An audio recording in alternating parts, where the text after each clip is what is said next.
Hey guys, it's Brindley and welcome to Monday Night Breakthrough with Brindley. So I am a little late this evening, as you can see. Typically we do these at 4 o'clock Pacific, 7 o'clock Eastern, and then all the times in between. And I was actually in a conversation that I didn't want to leave. And it's funny because the person said to me during this conversation, "You're going to be late. Or you are late for your breakthrough with Brindley." And I said, "No, this is more important to me. Everyone can watch it back." And then I said, you know what's funny is that it goes along exactly with tonight's topic.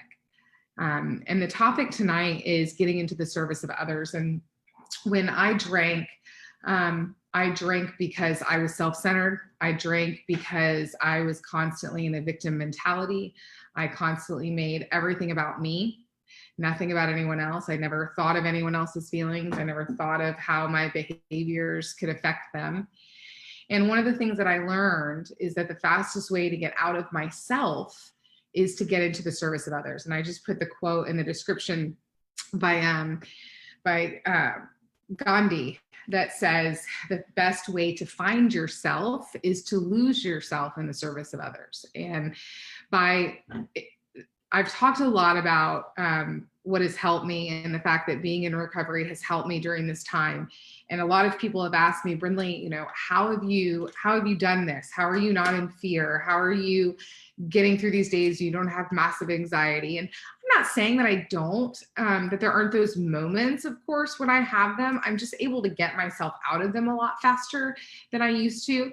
And that's because of three things, because recovery's taught me, number one, we get into acceptance around things. So we just accept it. We accept it for what it is because we can't control it.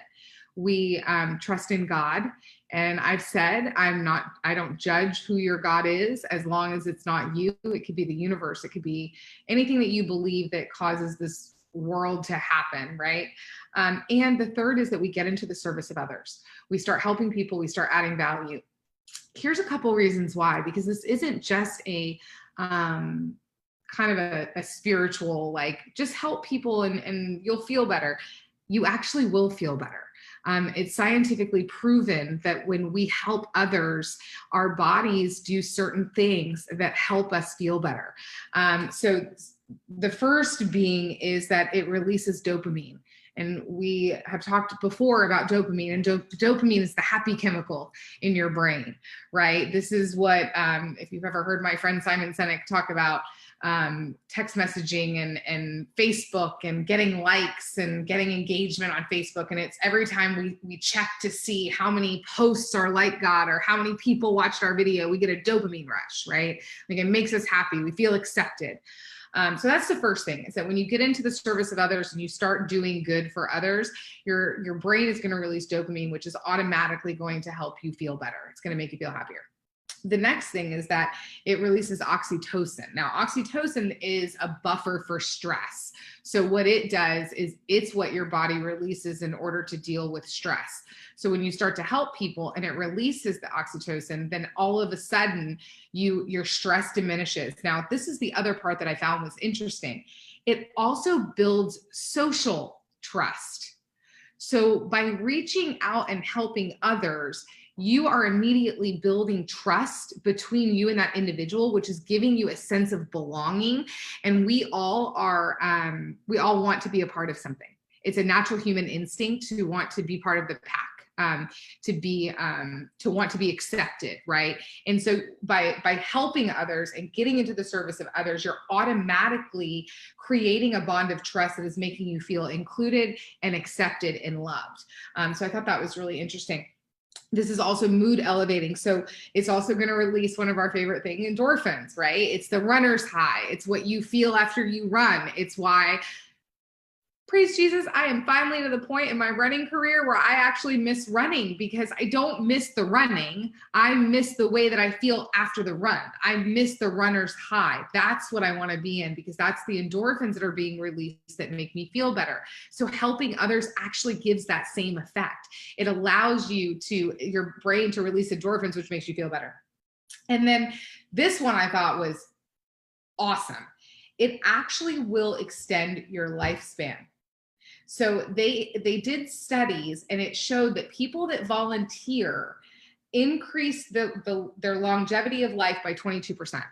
22%. That's pretty big in the grand scheme of it. So that's, living an extra 5-10 years because you're volunteering, because you're helping people, because helping others makes us feel good.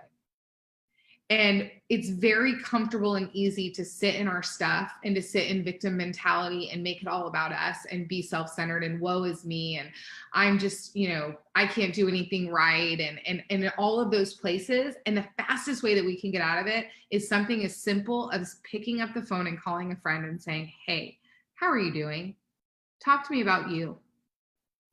And automatically right then, when you hang up the phone, it's going to be harder for you to go back into yourself because you just helped someone. So then go and help somebody else. Maybe you go knock on the neighbor's door and say, hey, I'm running to the grocery store. Can I bring anything back for you? Maybe next time you're at Starbucks, you buy the guy's Starbucks behind you. Like, these are simple little acts of kindness that will start to make you feel better, release those chemicals that you need to feel better, and let your body produce the natural happiness that you're meant to have, right? We're not meant to sit in depressive states all the time. Our brains, as I say, your head will have you dead. So I encourage you today, go out, get into the service of others, help others, reach out. Listen, they may not reach back, and that's okay. They may not respond. That has nothing to do with you. That has everything to do with them. All you need to know is that your heart was pure, your motivation was in the right place, and that you were truly reaching out to help and offer a hand. And I'll leave you with this. Remember that we attract what we are. And so this is kind of the byproduct. We never give to get. That's never our intention. Yet somehow the universe always brings us back what we put out. So if you're out helping people and you're helping to make other people better, people are going to start showing up to help you and make you better. So I hope this helps. If you have any questions, you can message me, text me 727-512-9098, or email me at brindley@brindleytucker.com, brindley@brindleytucker.com.